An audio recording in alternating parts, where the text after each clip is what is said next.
құйып алабыз. Сковородкабыз ысыгандан кийин май куйдук үстүнө. Май кызыганды күтөбүз жана этти куруйбуз.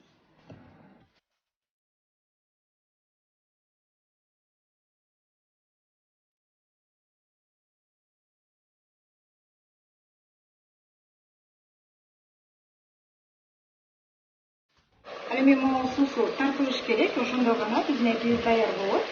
Азырынча капканын жабып күтүп турабыз.